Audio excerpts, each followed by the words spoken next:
Olá, olá! Como estão? Eu verdadeiramente desejo que você e os seus estejam bem. Eu me chamo Juliana Villacorta e sou uma das trabalhadoras desta casa de amor, caridade e instrução, conhecida por Quinta de Luz. Hoje venho aqui para conversarmos um pouquinho, vou procurar ser breve, sobre um conteúdo do qual eu já venho construindo o entendimento. Na verdade, eu não venho fazendo essa construção sozinha, né? Todos os meus amigos da Quinta de Luz também têm feito essa construção, né? De um olhar um pouco mais filosófico para a nossa doutrina. Lá em maio, em maio deste ano, nós tivemos um vídeo comigo também, falando um pouco sobre as influências do Sócrates e do Platão nas fundações filosóficas da nossa doutrina espírita. E aí hoje eu venho trazer as contribuições do pensamento do Aristóteles.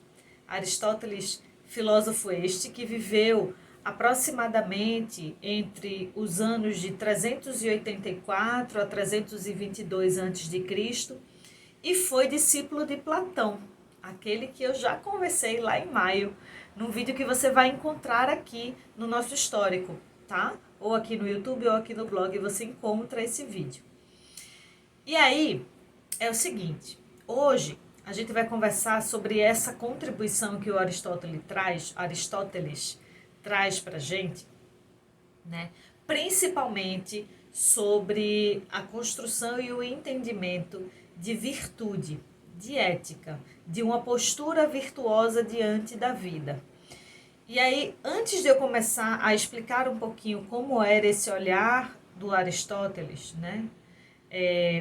Eu penso que é importante ressaltar uma diferença que existe entre o pensamento platônico e o aristotélico, né?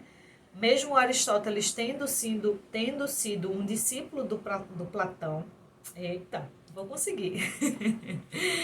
Ele traz uma distinção que é importante que a gente possa entender.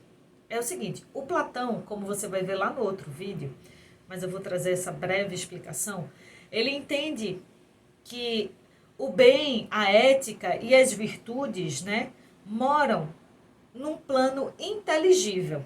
Ou seja, o Platão compreendia que nós somos divididos não, mas assim, nós experimentamos a existência, fica melhor assim, nós experimentamos a existência com dois planos, né? O plano sensível e material, ou seja, o plano que a gente vive, o plano relacional, e o plano inteligível, né? Que é um plano sutil, que é um plano daquilo que a razão não alcança, né? É esse entendimento de que assim, existe algo além disso aqui que a gente vê, disso aqui que a gente entende, né? E aí o Platão vai nos dizer que esse lugar da virtude, do bem, do bom e da ética está nesse lugar inteligível. E que nós, cabe a gente, né, enquanto existência, enquanto seres humanos, buscarmos ou vivermos na busca destes valores, de alcançar estes valores do bem, da ética e das virtudes. Entendido isto? O Aristóteles vai nos dizer diferente. O Aristóteles vai dizer para a gente, né, ele entende que o campo da ética, ele é essencialmente humano, né? E que logo, entendendo desta forma, ele atravessa as nossas relações, né? As nossas dinâmicas sociais, os nossos encontros com os nossos pares, com os nossos semelhantes. Então, o Aristóteles vai nos dizer que essa busca pelo bem, pela ética e pela virtude se dá através de uma construção socio-relacional. Ok? Tenho receio de estar sendo muito técnica, mas eu vou tentar partir para questões mais exemplificadas, ok? Eu penso que é importante também trazer para a construção do entendimento de Aristóteles a origem da palavra ética, né? A palavra ética, ela vem de ethos, do grego, que significa costume, hábito ou caráter, certo? Então, entendendo que ética tem essa tradução de costume, hábito ou caráter, o Aristóteles vai trabalhar bem essa perspectiva de que a ética, o bem e a virtude se experimenta. Ela se apreende através do ato, através do hábito, através do costume. E aí, assim, para ele, né, para Aristóteles, a ação, né, o ethos, ele está subdividido em 3 entendimentos, né, de autoridade, educação e ação. E aí eu vou priorizar olhar para esse lugar da ação. Ele compreende que todas as nossas ações tendem para o bem, buscam algo bom, buscam uma satisfação, buscam uma felicidade. Ele vai bater muito sobre essa construção, né? Ele vai refletir muito sobre essa construção de felicidade, né? Ele entende que a finalidade da vida humana é buscar a felicidade. E o que é felicidade para Aristóteles? Como é que ele explica a felicidade? Felicidade é a atividade virtuosa da alma. E aí por isso que a gente vai olhar para esse lugar das virtudes, né? E aí, só fazendo um parêntese, em março deste ano, eu também fiz um vídeo onde falava um pouco sobre a felicidade espírita. E lá nesse vídeo de março, eu já mencionei um pouco esse olhar bem aristotélico. Eu já mencionei um pouco essa ideia aristotélica de que a felicidade está pautada em ações virtuosas, está pautada nesse entendimento de virtuosidade, né? Então, para eu ser feliz, eu preciso agir de forma virtuosa. Eu preciso agir de forma ética. Ok? E aí dá uma olhada nesse vídeo que eu acho que vale a pena também, para que a gente só arremate esse entendimento. E aí, assim, a felicidade é a prática de uma vida virtuosa, como o Aristóteles coloca. E o ser humano é dotado da razão, ou seja, da capacidade de realizar escolhas, e é capaz de perceber a relação que existe entre a causa e o efeito das escolhas que ele faz, né? E assim orientá-las para o bem, orientá-las para aquilo que é virtuoso, orientá-las para aquilo que é ético. Ok? Eu fico olhando aqui para as minhas filas, tá? Porque eu fico fazendo várias colinhas antes de vir fazer essa partilha com vocês. Tem uma outra coisa que eu acho muito legal a gente trazer, que é assim, isso é mais histórico, tá? Que é assim, para o Aristóteles, as virtudes, elas estão divididas em 2 instâncias. Uma intelectual, né, as virtudes intelectuais, e as virtudes morais.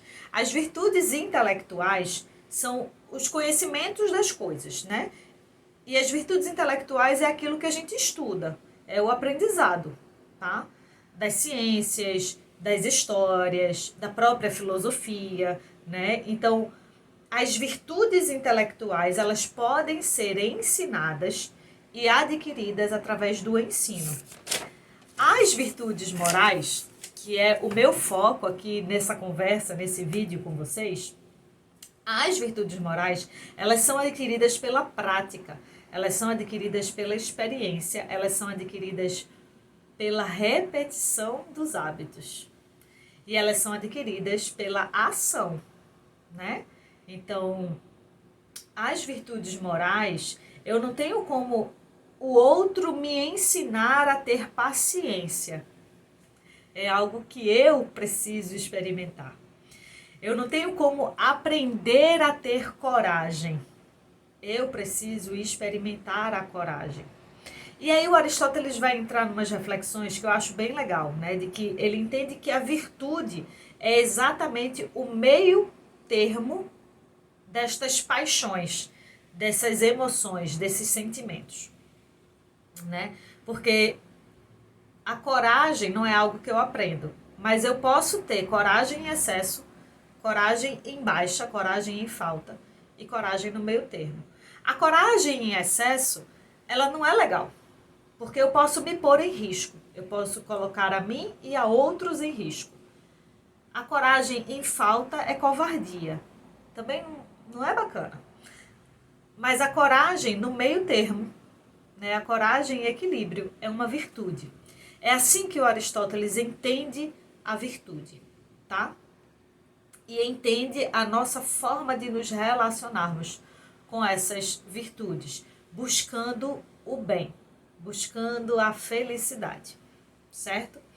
E aí, dentro desse olhar das virtudes morais, né, ele traz também outras subdivisões que elas podem ser irracionais ou políticas. A coragem, como eu trouxe, é uma virtude irracional, ou seja, é uma virtude que não depende da relação com os outros. É uma virtude que ela é inerente, que ela está, que ela é. Eu não preciso estar em relação com os outros para desempenhá-la, para exercitá-la, para experimentá-la, certo? Já as virtudes políticas são as virtudes que fazem parte das relações. Elas surgem, elas são trabalhadas a partir do contato e da relação com os outros, né? E aí existem outras subdivisões, mas eu vou trazer alguns exemplos de quais são essas virtudes morais, né? Elas podem ser a calma, porque a calma eu só posso experimentar na relação com o outro, né? Se eu não tenho calma, ou se eu tenho excesso de calma, deixei para esse lugar primeiro. Se eu tenho excesso de calma, eu posso ser uma pessoa que não funciona, né? Percebe? E a falta de calma também me torna uma pessoa explosiva, reativa, atacada, enfim. Então, meio termo. Calma é uma das virtudes que se experimentam nessa relação política, ou seja, nessa relação com o outro. Aí a gente tem virtudes dialogais, ou seja, que são virtudes que operam através do diálogo, né? Que operam através mesmo da fala, do diálogo, da troca com o outro. Como a veracidade, ou seja, se eu sou alguém que fala sempre a verdade. É óbvio que eu não estou aqui pregando a mentira, mas a pessoa que fala toda a verdade o tempo inteiro, aquilo que ela está observando e entendendo como verdade, acaba se tornando uma pessoa chata, né? Uma pessoa que as pessoas não querem estar na companhia dela. E uma pessoa na ausência da verdade também é uma pessoa que, né? Então, a gente exercita a virtude da veracidade no contato e no diálogo, na experimentação. E aí existem algumas outras virtudes que entram num campo que a gente não consegue encontrar um meio termo, como a virtude da justiça, a virtude da equidade e por aí vai. O que eu quero dizer com tudo isso? Vou partindo para um arremate dessa ideia, né? Eu fui trazendo e jogando para vocês essa sensação e esse entendimento de como o Aristóteles compreendia esse olhar das virtudes, né? E aí ele traz uma virtude em especial com um olhar de destaque, assim, que é a virtude da prudência. E aí eu vou caminhando para esse encerramento, trazendo essa contribuição. E eu vou ler aqui, me permitam, tá? A prudência como condição de todas as virtudes. Aristóteles afirma que entre todas as virtudes, a prudência é uma delas e é a base de todas as outras. Pois a prudência encontra-se na capacidade humana de deliberar sobre as ações e escolher, baseado na razão, a prática mais adequada, a finalidade ética, ao que é bom para si e para os outros. Só a ação prudente está de acordo com o bem comum e pode conduzir o ser humano ao seu objetivo final e essência, a felicidade. Então, o filósofo Aristóteles, ele compreende que a virtude pode ser treinada e exercitada, conduzindo o indivíduo mais efetivamente para o bem comum e a felicidade. De verdade, eu vou agradecer muito se você puder deixar um feedback aqui embaixo desse vídeo, se ele fez sentido para ti, se a minha forma de explicar chegou de uma forma tranquila, entendida para ti. E aí, quando Aristóteles nos convida, né, e acredita que as virtudes, uma conduta ética, moralmente virtuosa, nos conduz para o bem e para a felicidade, e que isso depende das nossas escolhas, da nossa ação, da nossa forma de experimentarmos as nossas relações, eu te convido agora sou eu quem faço o convite, a olhar para onde que estão os pontos de interseção com a nossa doutrina, com o Espiritismo. Eu acho que são alguns, vários. Mas, de verdade, faço essa pergunta para ti. Eu deixo para você a pergunta bem aristotélica. Você se considera uma boa pessoa? Você tem um bom caráter? Você se reconhece como uma pessoa justa, ética e virtuosa? Eu imagino que sim. Mas vamos juntos, ok? Nessa construção. Eu agradeço a você que assistiu esse vídeo até aqui e me coloco à disposição, junto à equipe da casa, para eventuais dúvidas, ok? Um beijo e até o nosso próximo encontro.